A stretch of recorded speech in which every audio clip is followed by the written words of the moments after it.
السلام علیکم۔ آج کی کہانی معصوم زارا۔ پرانے شہر کی تنگ گلیاں خاموش، سچ شام کی روشنی دیواروں پہ ٹھہری، ہوا میں مٹی کی ہلکی سی خوشبو۔ گھر چھوٹے مرکز سے بہت بڑے، اس گلی میں ایک لڑکی رہتی تھی۔ لوگ اسے نازک اور معصوم سمجھتے تھے۔ اس کا نام زارا تھا۔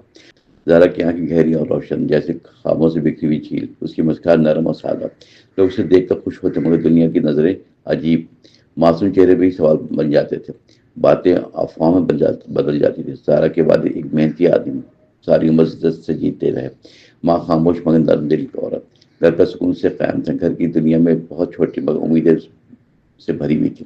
زارا سے گھر کی روشنی، اس صبح سویرے اسکول جاتی، کتابیں سینے سے لگا کر چلتی، راستے میں درختوں کو دیکھتی اور ہوا کے ساتھ مسکراتی۔ اس کے خواب بہت سادہ، ایک اچھی زندگی کی خواہش اور اپنے والدین کی خوشی۔ مگر شہر کے لوگ مختلف، یہاں ہر نظر میں تجسس، ہر بات میں چھپی سرگوشی۔ کوئی کسی کو کسی طرح سمجھنے کی کوشش نہ کرتا، بس کہانیاں بناتا رہتا تھا اور فیصلے سناتا رہتا۔ ایک دن اس کے سے واپس زارا تھکی ہوئی گھر پہنچی۔ اس کے چہرے پر عجیب خاموشی۔ ماں نے پیار سے پوچھا، بیٹی آج تم بہت پریشان لگ رہی ہو۔ زارا نے مسکرا کے کہا، کچھ نہیں ہے، سب ٹھیک ہے۔ مگر دل کے اندر ایک انجان سا بوجھ پیدا ہو چکا تھا، جیسے کسی نے خاموشی کا بیج دل میں بو دیا ہو، اور یہ بیج آہستہ آہستہ خوف میں بدلنے لگا، جو ہر دن بڑا ہوتا گیا۔ کچھ دن بعد گلی میں عجیب سی سرگوشیاں پھیلی۔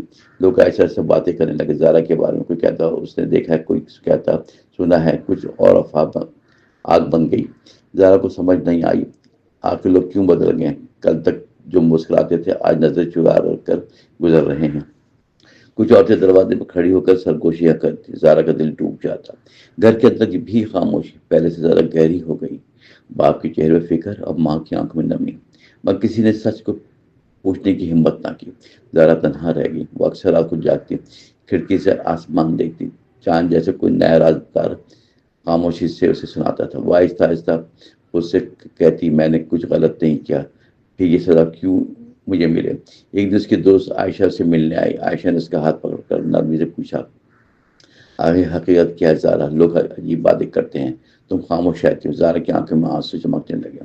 اچانک اس نے گہری سانس لی اور سچ بتانا شروع کیا۔ کچھ لڑکوں نے راستے میں اس کا مذاق اڑایا اور کہانی الٹی پھیلا دی۔ یہ سن کر عائشہ کو شدید غصہ اور دکھ ہوا۔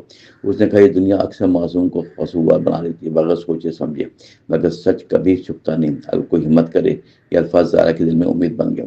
پہلی بار اسے لگا کہ وہ مکمل وقت اکیلی نہیں، اور شاید بولنا ضروری بھی ہے تاکہ ظلم رک سکے۔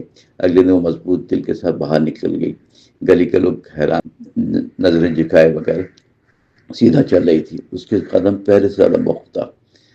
اس نے اسکول میں سب کے سامنے سچ بتایا۔ چہرے کانپ رہا تھا، مگر آواز مضبوط رہی۔ خاموش حال میں ہر لفظ گونجتا رہا، جیسے آئینہ دکھا رہا۔ کچھ لوگ شرمندہ ہوئے، کچھ لوگ کو اپنی غلطی سمجھ آئی، مگر کچھ چہرے پھر بھی سخت رہے۔ مگر زارا کو اب فرق نہیں پڑتا تھا کہ وہ سچ کہہ چکی تھی۔ گھر واپس آ کر اس نے ماں کو سب بتایا۔ ماں نے اسے سینے سے لگایا، رونا شروع کیا، مگر یہ آنسو دکھ کے ساتھ فخر کے لیے بھی تھے۔ شاید باپ دیر تک خاموش بیٹھے رہے، سوچتے رہے، پھر آہستہ بولے، بیٹی ہم تم پہ یقین رکھتے ہیں، دنیا کچھ بھی کہے، مگر سچ یہی ہے کہ جو تم نے کہا۔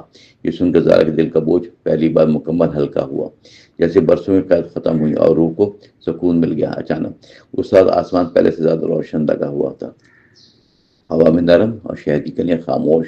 بس خاموشی میں ایک نیا احساس پیدا ہوا، امید کے۔ سچ بولنے کی ہمت کبھی ضائع نہیں جاتی، اور معصومیت کمزوری نہیں بلکہ ایک طاقت ہے جو انسان کو اندھیرے سے روشنی تک لے کر آتی ہے۔ آخرکار